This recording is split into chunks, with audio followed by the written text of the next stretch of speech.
Dinner was already underway when my daughter set her fork down and smiled at me. The smile held too long. "It's time we stop pretending this is temporary." Her voice carried easily across the table. "You've been here long enough." My brother stiffened. Someone shifted in their chair. No one spoke. She continued without looking away. "You're not contributing financially. That can't keep happening." I chewed slowly, then placed my napkin beside my plate. My hands had started to tremble, so I kept them still by pressing my palms to my thighs. "This isn't personal," she added, leaning back.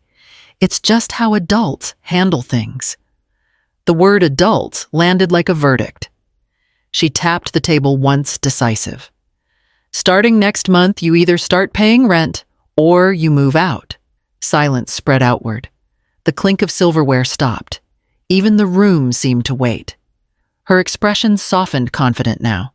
This was the moment she expected me to fold. To apologize. To explain myself. I lifted my glass, took a careful sip, and set it down before my hands betrayed me. "All right." Her shoulders loosened. "I agree," I went on. "Money should be clear." She nodded, satisfied. "Good. I'm glad you understand." I reached for my bag and drew it closer. "But if we're doing this," I continued, "we should do it properly." Her brow creased. "What do you mean, out in the open?" A few heads turned. "We should review everything I said. All the numbers." She let out a small laugh. "There's nothing to review." I unzipped my bag. "The house payments." The air went thin. My niece's eyes widened. My brother's mouth opened, then closed. A voice from the far end of the table slipped out, barely louder than breath. "What payments?" My daughter's smile faltered. "Mom, don't do this." I pulled out the folder and set it down between our plates. It landed with a dull, solid sound, heavy, familiar. "The house was never free," I said. "Not the way you think." She stared at the folder as if it had appeared on its own. I rested my hand on the cover and kept it there. No one reached for their fork. No one interrupted. I stayed quiet, letting the weight of that folder do what my voice no longer needed to. The story you are about to hear is a work of fiction created by the Her Shadow Channel team based on real-life situations to convey lessons about family emotions and human values. All characters and events are illustrative. After my divorce, I downsized without drama. I sold what I didn't need, kept what mattered, and told myself the quiet would be temporary. My daughter offered the spare room with a smile that felt generous at the time. "Just until you get settled," she'd said. I believed her because I wanted to. The arrangement worked at first. Gratitude showed up in small ways. She cleared a space in the closet. She asked before moving my things.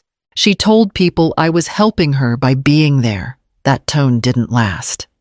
It changed the week she mentioned groceries.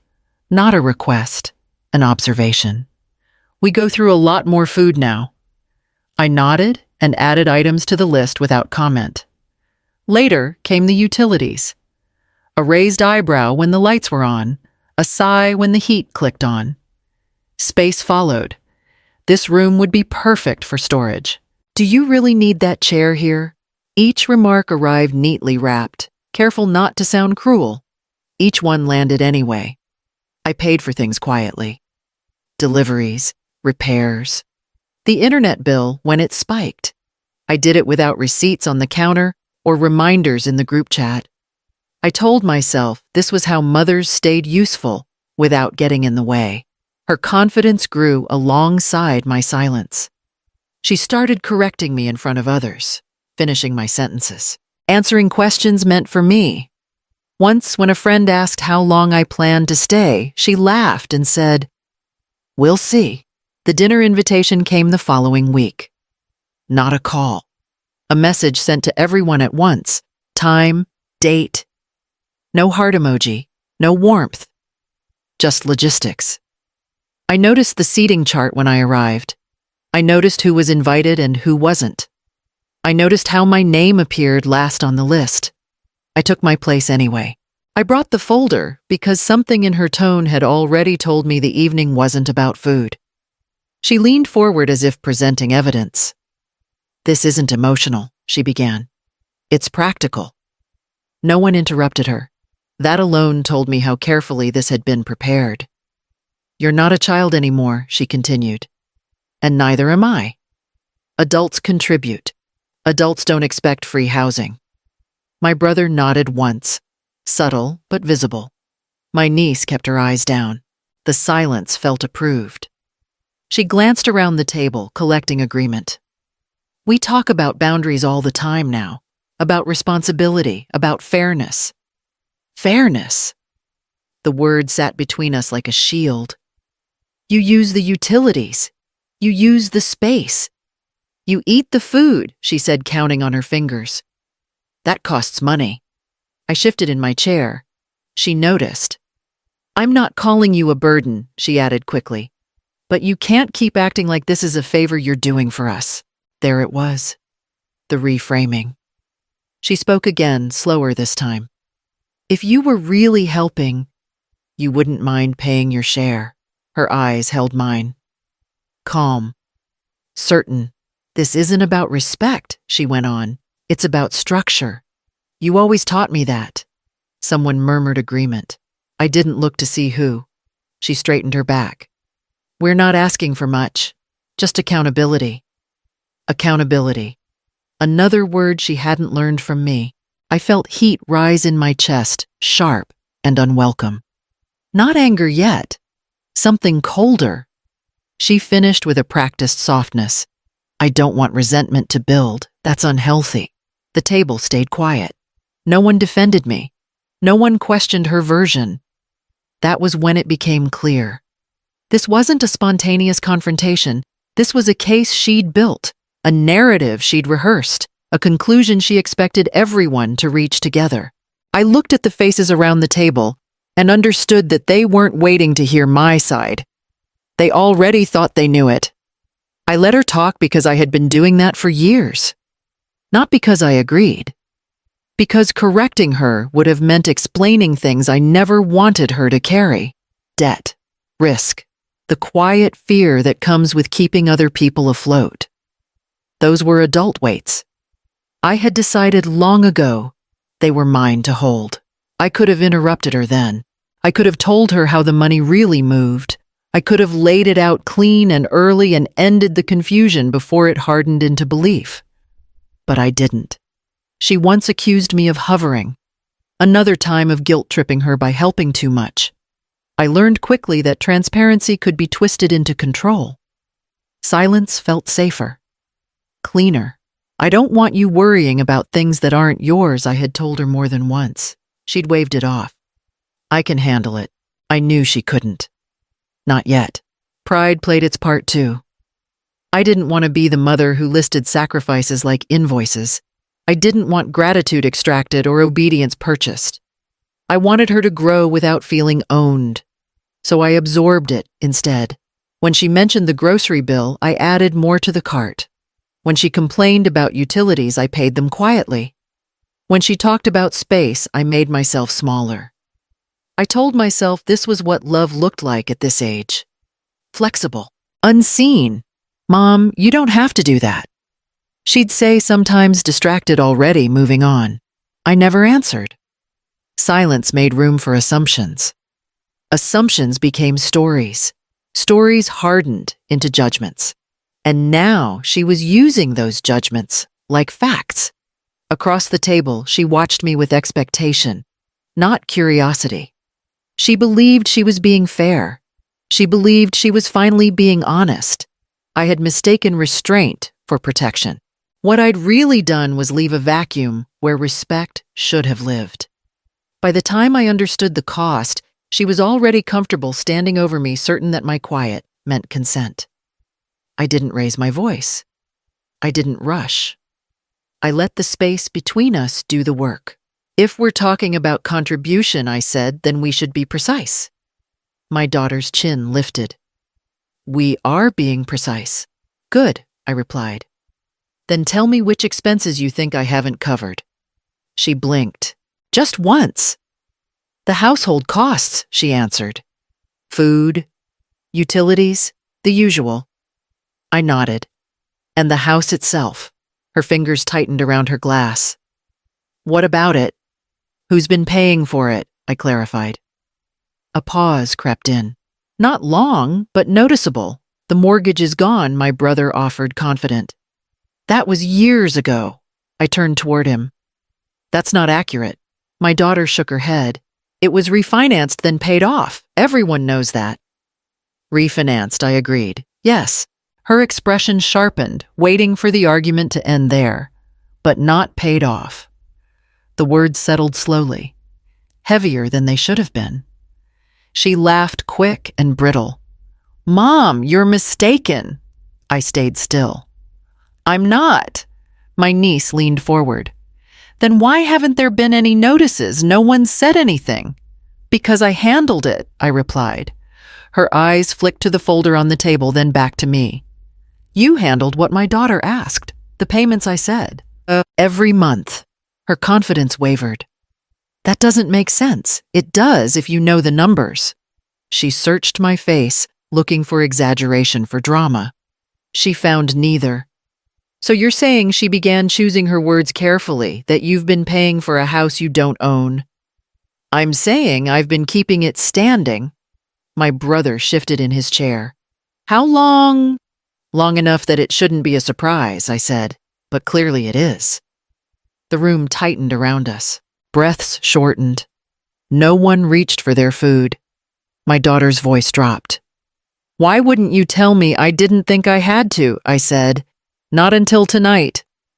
Her eyes moved again to the folder, then back to me. The certainty she'd arrived with no longer held. The silence that followed wasn't confusion, it was calculation. I opened the folder. Paper slid against paper, the sound sharp in the quiet.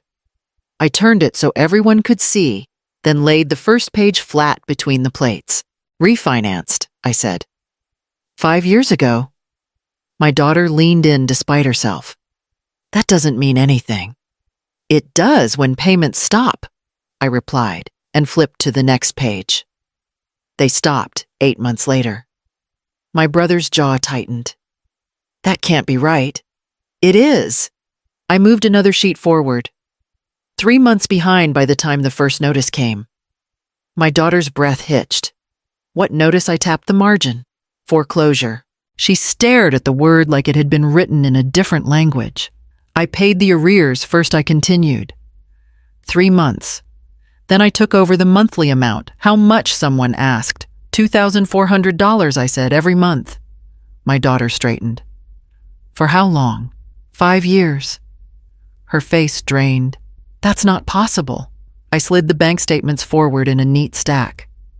Transfers highlighted. Dates aligned. Amounts repeated with dull consistency. Mortgage, I said. Insurance. Property taxes. Repairs when the roof leaked. The furnace, the water heater. She shook her head. Why would you do that? To keep the house standing, I replied. To keep everyone in it. My niece swallowed hard. All this time. My daughter's voice dropped. You let me think you were taking advantage. I let you think I was fine, I said. There's a difference. She looked at the papers again, then at me. Her certainty had collapsed into something smaller, quieter. You could have told me, she said. I didn't want you carrying it, I answered. I didn't want money turning into leverage. Her mouth opened, then closed. She pressed her lips together, fighting something she hadn't expected to feel. I gathered the pages back into the folder and closed it. The truth sat there now. Solid, documented, impossible to argue with. And for the first time that night, she didn't look like the one deciding who stayed and who left. She pushed her chair back a few inches, then stopped herself as if standing too quickly might make everything worse. This isn't fair, she muttered. You made me look terrible. I didn't respond right away. You could have told me, she pressed louder now. You let me walk into this. I let you live without fear, I answered. There's a difference. Her hands curled into fists on the table. So this is my fault now. My brother shifted uneasy. My niece glanced between us, waiting for someone to intervene. No one did. You watched me talk, my daughter continued. You let me say those things. Yes, I said. Because you believed them. She shook her head. You should have corrected me. You should have stopped me. I tried to raise you without using money as proof of love, I replied. I didn't think I needed receipts to earn respect. Her jaw tightened. You made me the villain. You made your choices, I said. I just stopped covering for them. She looked around the table searching for support. No one met her eyes. The certainty she'd arrived with had nowhere left to land. Her voice dropped. I didn't know. I know I said. That's the problem. She stared at the folder, then at her hands. The confidence drained out of her posture, replaced by something brittle. So what happens now? She asked. The question hung there, heavy and exposed. I'm done pretending this is harmless, I said. I'm done absorbing it quietly. My brother opened his mouth, then closed it again. My niece looked down at her lap. My daughter swallowed. I never meant to hurt you. I believe that I said. But intent doesn't erase impact. Silence followed. Not the comfortable kind. The kind that forces everyone to reconsider where they're standing. She didn't apologize. Not yet. But she also didn't argue again.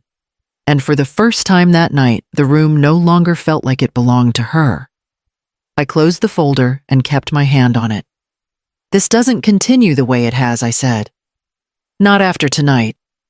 My daughter looked up slowly. What does that mean? It means the payments stop being invisible, I replied. They become what they always were. My brother frowned. You're talking about rent now. No, I said. I'm talking about a loan. Her head snapped up. A loan. Yes. I kept my voice even. Every mortgage payment I've made, every insurance bill, every tax installment, it will be documented. Formal, with interest and a repayment schedule. Her breath caught. You can't be serious. I am, I said. I should have done it years ago. My niece shifted in her seat. What if they can't pay it back? Then they make a choice, I answered. They sell the house and downsize to something they can afford. Or they keep living there and the balance is settled from the estate later. My daughter pushed her chair back this time. You're punishing us. I'm stopping the damage, I said. There's a difference. She shook her head. This feels cruel. So did being told to leave, I replied. So did being spoken to like a liability. My brother exhaled slowly. We didn't realize how bad it was. I know, I said. That's why it lasted. The room stayed quiet. No one argued. No one raised their voice. The absence of chaos made the words land harder. I'm not asking for gratitude, I continued. I'm asking for acknowledgement and accountability. My daughter stared at the table. Her fingers traced a line in the wood. This isn't revenge, I said. It's reality catching up. She didn't respond. Neither did anyone else. For the first time that evening, I felt steady. Not defensive, not small. Just finished absorbing what was never mine to carry alone. I stood before anyone asked me to. I'm leaving, I said. My daughter's head snapped up. Wait, you don't have to do that. I do, I replied. Just not the way you think. She pushed back from the table. We can talk this through. We went too far. You went public, I said. That doesn't get undone with a softer tone. My brother lifted a hand. Let's all calm down. I am calm, I answered. That's why I'm going. My daughter stepped closer. You don't need to take it like this. I'm not taking anything I said. I'm choosing. Her voice cracked. I didn't mean it. I know I said. And it still happened. She reached for the folder. I moved it back toward myself. That stays with me, I said. Her hand dropped. We can fix this, she tried again. You can stay. We'll figure it out. I'm done figuring things out in rooms where I have to prove my worth, I said. My niece looked at me, eyes wide. My brother stared at the table. My daughter swallowed. You're just going to walk out. Yes, I said, without running, without explaining it again. She shook her head. This feels extreme. So did telling me to leave, I replied. I picked up my bag and the folder. No one followed me. No one stopped me. At the door, my daughter spoke once more. I didn't know how much power I had. You did, I said. You just didn't think I'd take mine back. I closed the door behind me. The quiet that followed wasn't empty. It held something solid, something earned. I called the lawyer the next morning. I want everything documented, I said, clean, formal. He didn't sound surprised. He asked for dates, amounts, timelines. I gave them without hesitation. By the afternoon, drafts were in motion. By the next day, copies were sent. My phone rang while I was reviewing them. Mom, my daughter said. Her voice was careful now. We need to talk.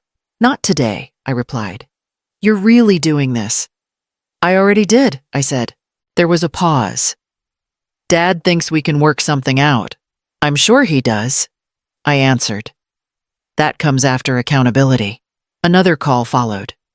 Then a message. Apologies without details. Promises without plans. I didn't respond. Silence was the only boundary they hadn't learned how to cross. Later, my daughter tried again. You don't have to be so hard. I'm not being hard, I said.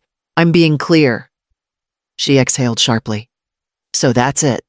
You're choosing paperwork over family. I'm choosing truth over convenience, I replied. She didn't argue after that. I didn't keep the house. I didn't keep control. I didn't even keep the illusion that things would return to what they were. What I kept was simpler. I kept my name off the list of people who could be spoken to that way. I kept my decisions out of rooms where respect was conditional. I kept the right to walk away without being chased by guilt. At my age, ownership looks different. It isn't property or leverage or even security. It's knowing when to stop paying for someone else's comfort with your own silence. When the phone finally stopped buzzing, the quiet didn't feel empty. It felt earned. I made tea, sat down, and let the day end without explaining myself to anyone.